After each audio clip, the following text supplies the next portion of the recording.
केंद्र सरकार द्वारा कृषि बिल को वापस लेने के निर्णय के बाद किसानों में खुशी की लहर है, तो वहीं किसान बाहुल्य विधानसभा सीटों पर इसका असर पड़ना तय माना जा रहा है।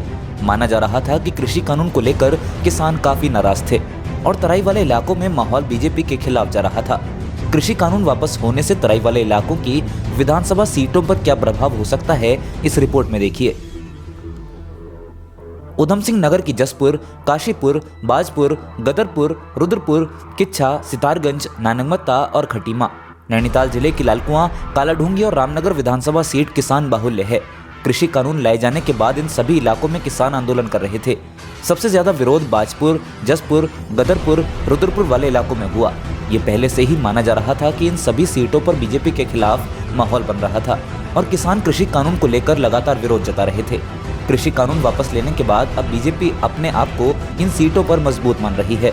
बीजेपी का मानना है कि जब कोई भी कानून केंद्र सरकार द्वारा बनाया जाता है तो उसका साइड इफेक्ट पड़ता है, लेकिन जिस तरीके से कल देश के प्रधानमंत्री ने कृषि कानून को वापस लेने की घोषणा की, उसके बाद अब विपक्ष के पास कोई भी मुद्दा नहीं रह गया है, क्योंकि कृषि कानून को लाए जाने के बाद केंद्र सरकार के विरोध में किसानों के साथ मिलकर कांग्रेस ने ही केंद्र सरकार के खिलाफ माहौल तैयार करने की कोशिश की थी। 7 साल से देश में मोदी जी की सरकार चल रही है और लगातार सरकार किसानों के वेलफेयर के लिए काम कर रही है। देखिए, जो भी एक्ट लागू होता है वो जनता के लिए होता है और किसानों के लिए वो एक्ट लागू किया गया था। और कहीं ना कहीं हमें ऐसा लगता है कि सरकार और संगठन के द्वारा कुछ किसान नेताओं को और उनके किसानों को हम ये समझा पाने में नाकामयाब रहे और इस कारण पिछले लगातार 1 साल से ऊपर किसानों का जो विरोध था और उसको देखते हुए प्रधानमंत्री मोदी जी का कल प्रकाश पर्व पर बहुत ऐतिहासिक फैसला है कि वो किसान बिल वापस लिया गया है। और जहाँ तक बात की आपने कि हर निर्णय के प्लस और माइनस होते हैं और कहीं ना कहीं पिछले 1 साल से किसान हमारे विरोध में थे और कहीं ना कहीं तराई की सीटों पर हमें लाभ ज़रूर मिलेगा। किस तरह का माहौल देखने को मिला, कितनी सीटों पर? देखिए, पहले भी हम 60 के पार इस उत्तराखंड में धामी जी के नेतृत्व में हमारा नारा था और हम 60 के पार हमारा लक्ष्य था और मुझे लगता है उसमें थोड़ी और मजबूती मिलेगी, क्योंकि कहीं ना कहीं जो विपक्ष ने पूरे देश में और उत्तराखंड राज्य में जो हमारा किसान बिल के अंगेज पे जो हमारा विरोध प्रदर्शन चल रहा था उसको कहीं ना कहीं शिथिलता मिलेगी और अब उनके पास कोई मुद्दा नहीं है। कांग्रेस ने कृषि बिल की वापसी को लेकर बीजेपी पर निशाना साधा है। कांग्रेस नेता इंदु मान के मुताबिक पिछले 7 सालों में आखिर केंद्र सरकार ने महंगाई पर लगाम क्यों नहीं लगाई? पिछले 1 साल में केंद्र सरकार कृषि कानून बिल वापस क्यों नहीं लिया?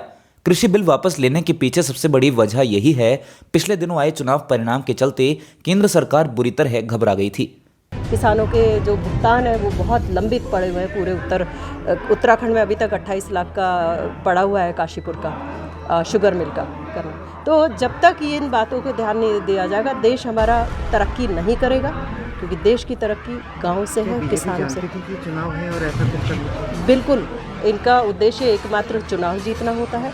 जब हिमाचल में ये 4 सीट हारे तो पहली बार पेट्रोल डीजल का थोड़ा सा 4-5 रुपया कम इन्होंने किया, खाली जनता को ये दिखाने के लिए। क्यों 7 साल में एक बार भी कम क्यों नहीं किया? पेट्रोलियम कितना नीचे विश्व पटल पे गया हुआ है, तो उसको आपने एक बार भी नहीं किया। लेकिन आपकी सत्ता जब डोली, हिमाचल में 4 सीट जब हार गए, तो आपने देखा कि अब कुछ थोड़ा सा दाना डालना पड़ेगा।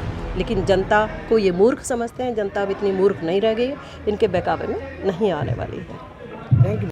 स्थानीय लोगों के मुताबिक यदि केंद्र सरकार करीब 6 महीने पहले किसानों से बातचीत कर कृषि बिल वापस ले लेती तो बीजेपी को सकारात्मक परिणाम मिलता, लेकिन अब किसान केंद्र सरकार की नीतियों को समझ चुके हैं और भारतीय जनता पार्टी और बैकफुट में चली गई है। अगर वो शायद अड़ी रहती तो कुछ ऐसा लगता, देश में संदेश जाता कि वाकई ये देश हित में लिया गया फैसला है। लेकिन आज जिस तरीके से आनन फानन में प्रधानमंत्री जी ने इस फैसले को वापस लिया, उससे जनता को लगने लगा कि ये अपने हित में लिया हुआ फैसला था, ये किसानों के हित का फैसला नहीं था, ये देश के हित का फैसला नहीं था, ये चंद पूंजीपतियों के सुदृढ़ीकरण के लिए लिया गया फैसला था। और ये मैसेज पूरी तरह पब्लिक में जा चुका है और इसका खामियाजा भारतीय जनता पार्टी को तराई में बहुत बुरी तरह भुगतना पड़ेगा। डर गई थी बीजेपी? वास्तव में डर गई थी। प्रधानमंत्री ने उत्तर प्रदेश में लगातार 3-4 दिन दौरे किए, जिस तरह उनको भीड़ जुटाने के लिए सरकारी अमले का इस्तेमाल करना पड़ा। 700 800 करोड़ रुपया एक मीटिंग पर खर्च हुआ, बसें लगाई गई, 4-4 हज़ार बसें लगाई गई।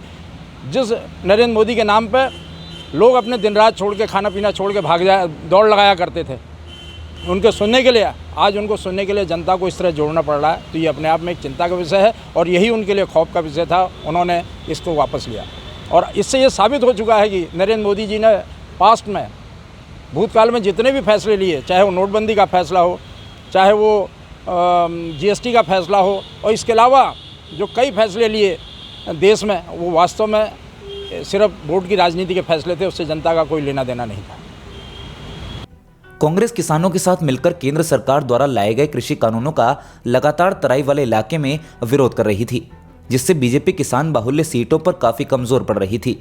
लेकिन अब केंद्र सरकार ने कृषि बिल वापस ले लिया है। अब चुनाव नजदीक हैं। कल तक जो विपक्ष किसानों के साथ मिलकर कृषि बिल को आगामी विधानसभा चुनाव को देखते हुए बड़ा मुद्दा बनाने में जुटा हुआ था, उसी कांग्रेस को बीजेपी कृषि बिल वापस लेने के बाद अब मुद्दा विहीन बता रही है। अब आने वाले विधानसभा चुनाव में देखना यही है कि तराई की 11 किसान बाहुल्य सीटों पर कमल तेजी से खिलेगा या कांग्रेस को किसानों के हाथ का साथ मिलेगा।